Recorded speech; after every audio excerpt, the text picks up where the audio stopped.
21 years ago, a man who believed hospitality could be built like a piece of art, not a product, started something that had no funding behind it, no safety net, and no shortage of people telling him it could not be done.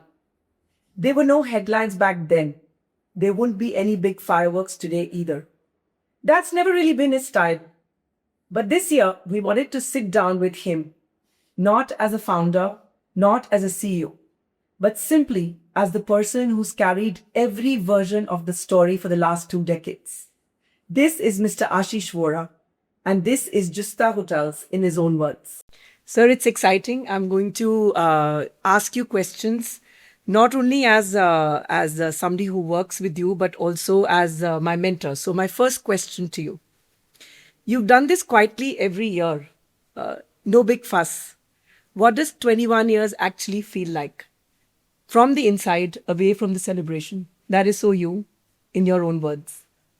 Okay, so I think every brand or every person has its own personality or way of looking at things. So I think I've been always been below the radar kind of a person. I think the brand should speak for itself has always been our ethos. So we let the brand talk and the brand personality speak for itself. 21 years have actually flown by very, very quickly, I must say. As everyone says, time flies. So it's been a great journey, roller coaster, of course. But I think in the end, everyone remembers what you've achieved, but everyone forgets what hard work has gone by. So I think it feels very nostalgic. It feels good. It also feels that you've achieved something in life. Okay. And it gives you a sense of pride and satisfaction at the same time. So glad. So it's interesting, sir. Go back to the day one and your first property. Really, what did you see there that nobody else did in that property? Tell me, what did you see there that nobody else did? Well, to be honest, I don't think so. I saw anything. Okay. And I think my life has always been that the dots always have connected. And it's also important that when you start the journey, the path kind of opens up. I've always believed in it, and I think I'm really a true depiction of that particular self. So that I never thought that I will start my business. I left Oberoi Hotel to help Deepika because there was no job available for me in Bangalore. And then again, something came up. We got a service department. That's a long story. We sold our house to pay for the first deposit. And, in those days, fortunately, the markets were good. You could sell a room for 10,000, what wouldn't go for, say, for example, even now at 2,000 rupees. So the markets carried us. And then I think, again, if you really ask for something, the universe supports, as they say. That's one way of looking at it. And I think the second is that as you keep walking, the doors kept opening and you realize that there is a great opportunity. And of course, you kind of reinvented yourself every time. So I think when I started the business, my whole thing, or at least the thought process was that we never thought there will be a downturn. Everything was going so good, and all of a sudden the Lehman crisis hit. And before we could get over the Lehman crisis, the 26/11 happened. So again, that was almost a near-death experience for the company. But again, somewhere the dots connected. We actually survived on what is known as the Credit Guarantee Trust Small and Medium Enterprise loan of 1 crore lifeline that we got. So somewhere the universe helped. And again, from 2009 till 2014, you also were part of the journey. It was a very difficult time for the hotel industry. But I think in business and in life, survival sometimes is itself success. Absolutely. So I think the instinct was first to survive. And I think success would obviously come by. And I think along with that flexibility to adapt, it's always easy to say change is good and so on and so forth, but I think it's very difficult to embrace. And I think with the combination of these two things, we overcame from 2009 till 2014. And I think then the business started picking up till the time, obviously, COVID hit. But again, COVID again gave us a reason to reinvent and reimagine ourselves, where we got into hills, we got into more into resorts. And I think the time is again coming to reset and reimagine and reinvent ourselves. And I hope that this would be that year.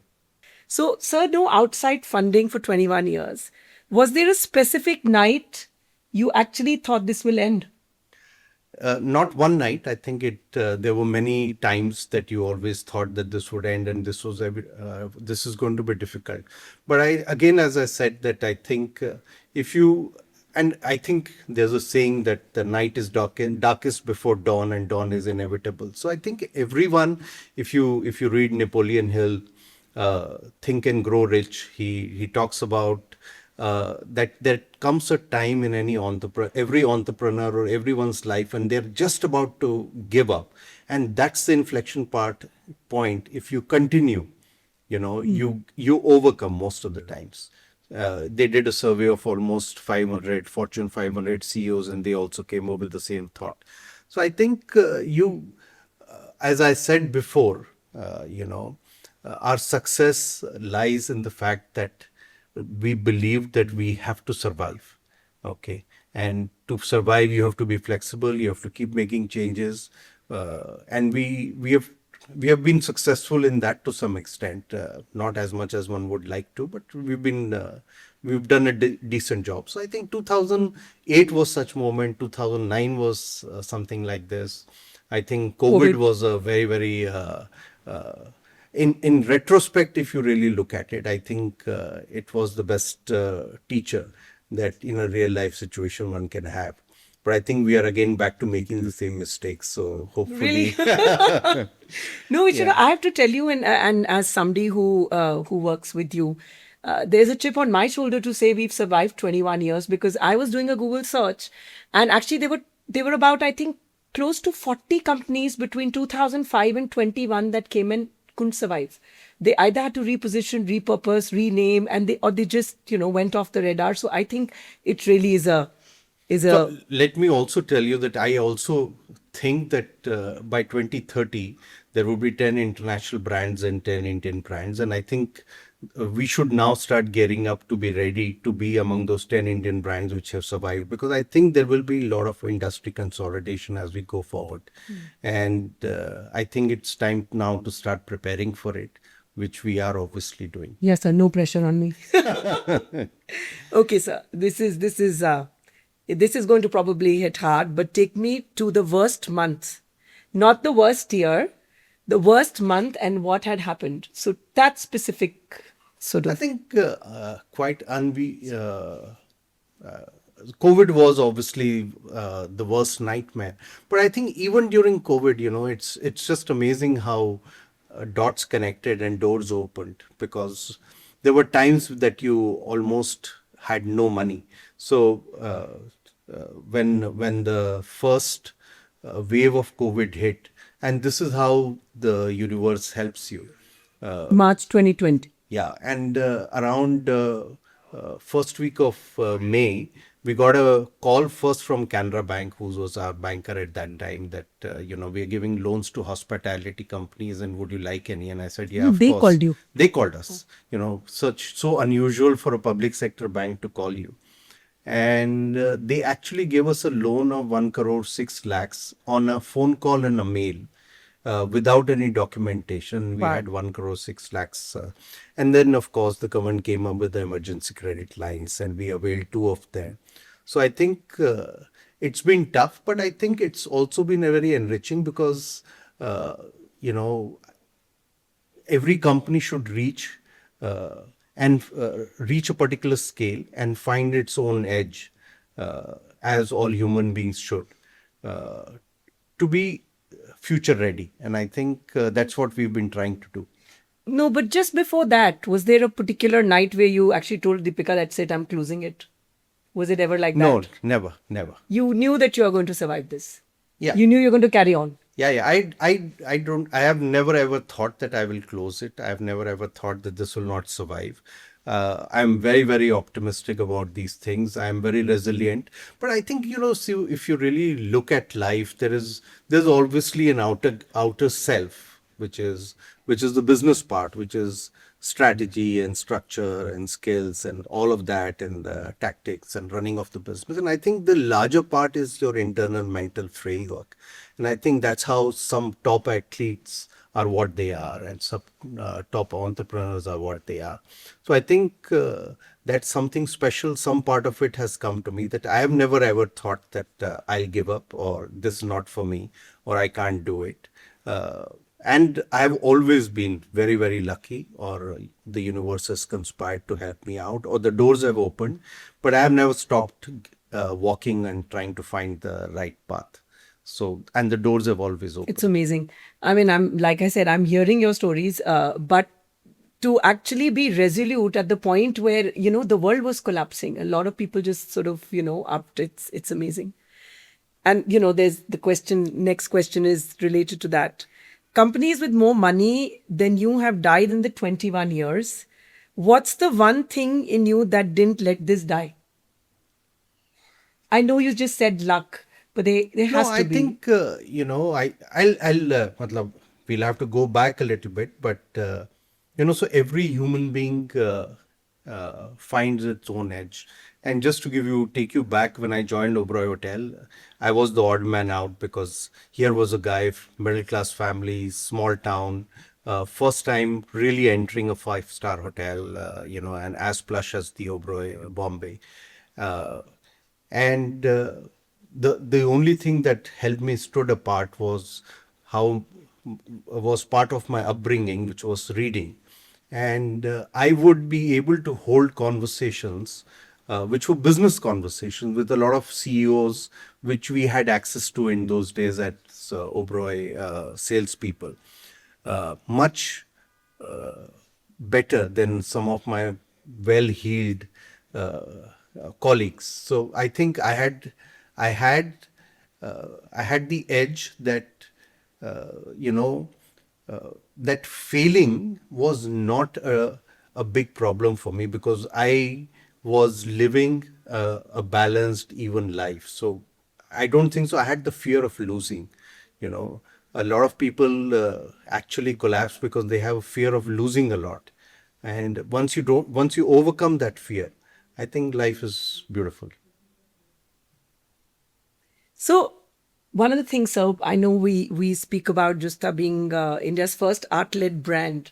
So, why art? Why not design, not scale, art? How did that become the soul of it, and how did you get into it? That's I've So I been think curious to. I'll tell you a quick story. In 2007, we bought some art for our Panchsheel hotel. A friend of mine came and saw that art and said that this is in great art. This is, if you want to buy art, come on a trip with me. And we went to Calcutta, Before and that, you had no clue about art. I had no clue. And we went to Calcutta. We met a lot of artists. We went to a lot of galleries. We attended the Birla Academy Award. It was very enthralling to do that. I had no clue about art, and the beauty of art, and one of the reasons, or anything which is beautiful, I think, is that if it's there in front of you, you admire it, you like it, you see different facets of it. At the same time, you start it starts communicating to you. So I think everyone has their own interpretation of luxury. Okay. But the beauty of art is that it connects the past to the future. It transcends, regions, cultures. It has the ability uh, to connect to your soul. And I think, to me, luxury is what can connect with your soul. So art in that way, I just started looking at it, admiring it, liking it. I have no previous exposure to art, but I think we realized that all of a sudden, when we put good art or original art, and the amount of talent that is available in our country is just incredible. It just made our hotels look so smart, and we could talk about it. The guests connected with it. You would every day. The beauty of artwork is that every day, if you come and see the same artwork, you will Interpret it differently, yeah. reinterpret it 100 times, and you will still find something new in it on a daily basis. So I think it's a very it's very alive. It's communicates with you. It's alive. It connects with you. So I was astounded when, when we were discussing and when we took actually realized that we have close to 1,500, I know you say more, original artwork, across our hotels. And I started reading art, after I realized all of this. I mean, I wasn't interested. So, is there a particular piece of art anywhere in any property that you can't look at without feeling something? Which one is this and why? I think it's almost like asking which of your children is Favorite, but favorite. But I yeah, we think do have one favorite so child. I think and interestingly, we have some of the masters in some of our hotels. There is the one and only Raja Ravi Verma. We have some of his original. Where is that so in? We have three in Bangalore. Yeah. And we have another three. They used to be in Panchsheel. At the moment, they are hung at my home because they were too precious during You are COVID. an art hoarder, I know. You don't like to give your art. Yeah, because they are, as I said, they are living beings. So you Yes. can't gift anything which is precious to you. But coming back, I think if you look at some of Raja Ravi Verma's artwork, he's actually made all the Hindu gods and goddesses come alive, truly, and then of course his famous some of his famous artworks that you must have seen. A lot of people have recreated it, Damayanti and so on and so forth. We also have, though these are signed, but they are graphics. So we have Jogen Chaudhary, we have KG Subramaniam, we have Shonath Kar. They were all there at the Gurgaon Hotel lobby. In fact, a lot of artists came and told me these are really, really precious. How can you be hanging them? We have Shonath Kar. So a lot of them are truly living legends. Some of them are not there. Manida passed away. But again, KG you're being Subra- diplomatic. Tell me that one piece of art that you really like. I think very difficult because they also, it also depends on the mind frame that you are Yeah, in. yeah. It's like music, I guess. Yeah, so sometimes Raja Ravi Verma is outstanding. We even have Raza. I have a Sousa at home, so I think that is there. But our Abhijit Mukherjee would be my favorite, not for anything else, because of our such close association with Chitrashala and his long-term association and the amount of enthusiasm and hard work he puts in to make Chitrashala what it is. Yeah, truly So I special. think he's truly special to us as a company, yes. Again, relating to art, sir, what did art teach you about hospitality that no business degree ever could? I think, at the end of the day, I will go back to the original point that what connects with your soul. Okay. And I think, and there are two facets to it. One is that, uh, everyone has few things that excite you in life, and I think once I started connecting with art, but again they help us in making our walls come alive. So it's not just a hotel room. It's the, like the Chinese put a lone fish in the room so that you're not staying alone. It's almost like that we have another living being in the room. So I think art helps every guest who comes. He might understand art or not. They start connecting. I think that also helps you to connect with the brand in a very subconscious way. So I think that's the connection of yeah. art. Okay, now a tricky but interesting question. You might want to sort of take like a 30-second and think about it. Okay. And because you watched Oberoi from the inside. What's the one thing you swore you'd never repeat? So I think I had the pleasure of working with Mr. Oberoi, a living legend at that time. But if when you run your own business, though that's the only company I worked for, I think there were a couple of things that I realized were very critical for the survival of this business. So I thought that selling is a superpower. In Oberoi, that was not never a priority because the product spoke for itself. I think I realized that if you can't sell, that you can't survive. Second was that there wasn't a better perfectionist than Mr. Oberoi. But what is it that you would not repeat? You can't be that. I don't think so. We can be that. My lesson was that you have to start the process and you have to improvise as you go along. Mr. Oberoi was a perfectionist. The hotel could get delayed by another 6 months, but he will not allow it unless he fine tuned it to perfection. But in our case, I Can't think do that's it. not something Yeah. that I would like to do. Yeah, makes sense. Or afford to do, as a matter of fact. That's, yeah. What's the one thing that this whole industry believes that you privately think is wrong? We can That's, take time. yeah, We can I take time. Uh, But the story today is about you as the human being, not as you as a CEO or a founder. So we have to get this straight from the heart. So I think the industry, in my mind, maybe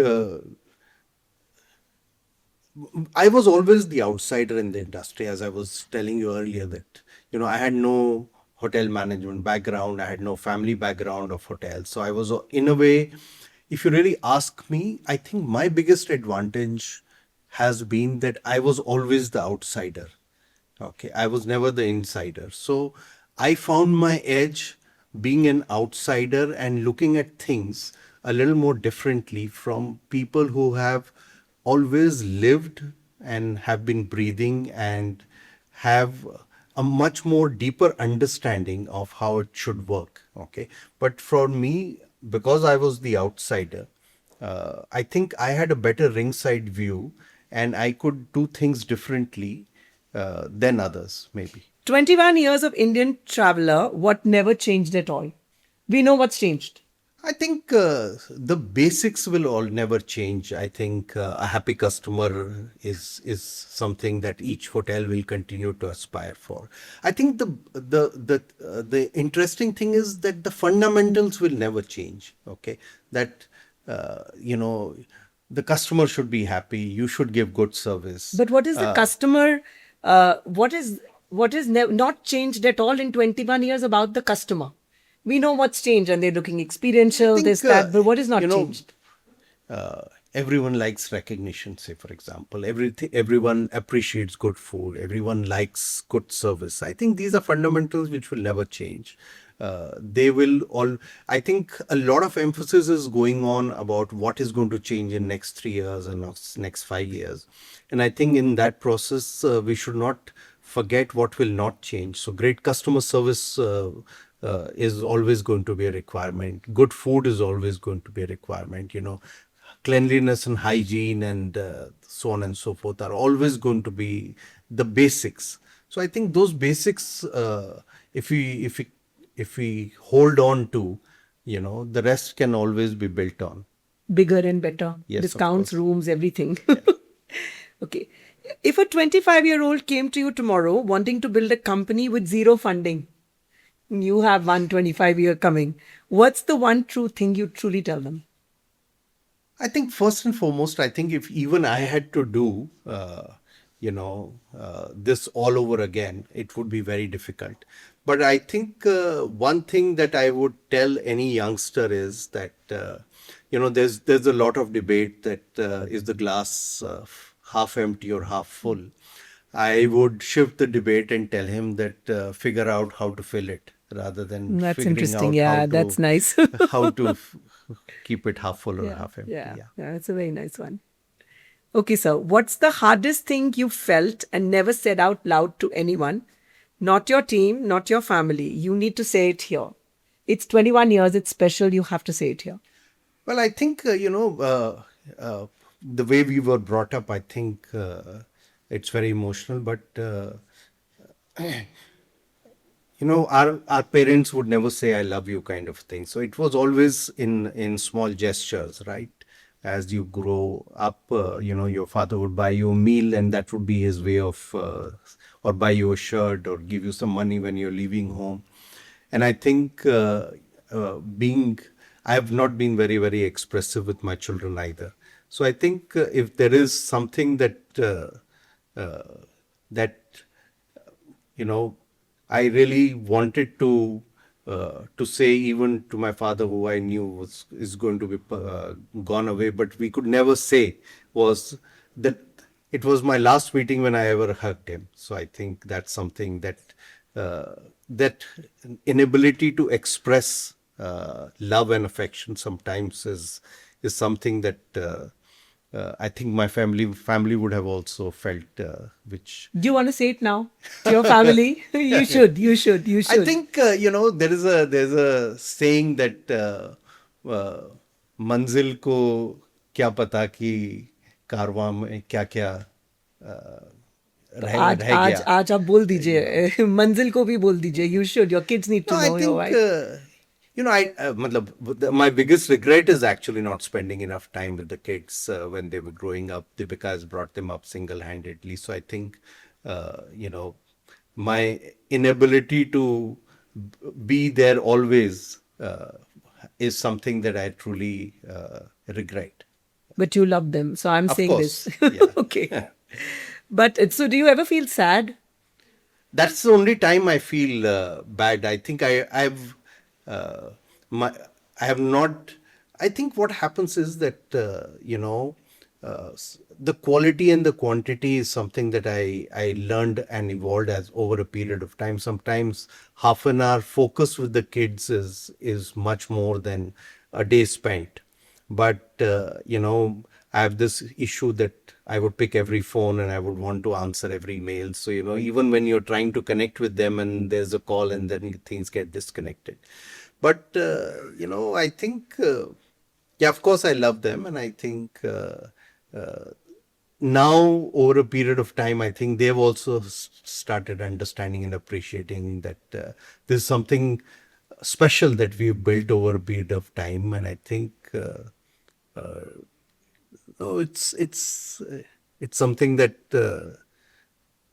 how do I express? Very difficult to. But what makes you sad today? Barring the revenues not, the budget's not being met. No, I think my only personal regret would be not spending time Time with with the the kids. family. Yeah.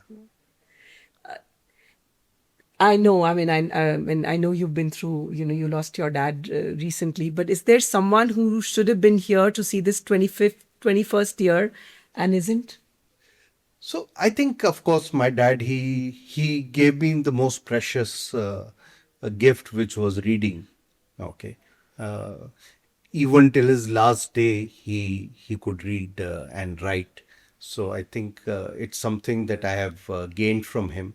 And you It's wished a he was lifetime he was gift. here with, this Well, 21st.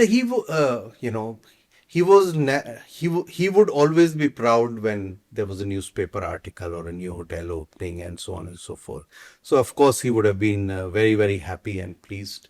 But he would obviously, that he wasn't a very expressive man, And as that's where you get it. Yeah. It runs So in the genes, yeah. so I think he would have been very happy, of course. And But tell me, wasn't he like when you were starting this business, given that you were the first generation he didn't entrepreneur? know. He didn't. Oh, he didn't know? No, none of the Wow. family members knew, because I think they wouldn't have been able to understand why would someone leave a cushy Oberoi job and and start or try and do something which one doesn't know which way it will go That is eventually. amazingly brave of you, not. It's interesting, sir. What's something your family gave up for this that they never once complained about? Once complained about. We know, I mean, that. No, I think, so actually, if you really look at it, it's not only just time, but because we are a self-funded company, I think every time we made money, the money went back into the company. So I think for many years, uh, we literally lived on Deepika's earnings in that sense. And that was acceptable. I know that Yeah. Deepika's been very Yeah, sort of so supportive. she's been extremely supportive. You know, even mortgaging a house which was jointly owned during the pandemic is not an easy Amazing, yeah, yeah. proposition. So I think, yeah, she's been really another silent pillar of strength, without expressing that what is her contribution. I think any discussion is incomplete. Yeah. Yeah. So, sir, knowing everything it costs you, would you still choose this life? If you had to go back and do it again, would you choose this So life? I think if you go back and do it again is a very open-ended question, because it's a very tough thing. If you ask me today that would I do it all over again, I think this time I might think. But I think the fact that you did not, sometimes what happens is procrastination or too much of thinking, dilutes your judgment. And I was more an instinct guy. So I think what also happens is, as you become an entrepreneur and as you keep seeing more and more data, you start losing the signal that you always believed and trusted in.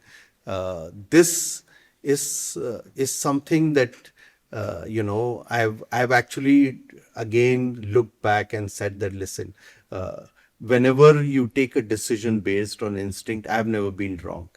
So I think I want to get that Instinct back. You're a Yeah. data guy now. Yeah. Yeah. Yeah. So, Mr. Vohra, 21 years from now, if you had to write a letter to your sons or whoever was to take this company forward for the next 21 years, do that, write it down for us or for the person who's going to be taking over the company, and put it in a glass bottle for him or her to take your guidance. 21 years, and it still feels personal. Thank you, sir, for letting us into the sneak preview into your life. It's been a pleasure. I'm sure people who've not known you would get to know you a little better, the person behind it, not the boss, not the mentor. And thank you so much, sir. Thank you. Thank you. Thank you. Thank you, Richa.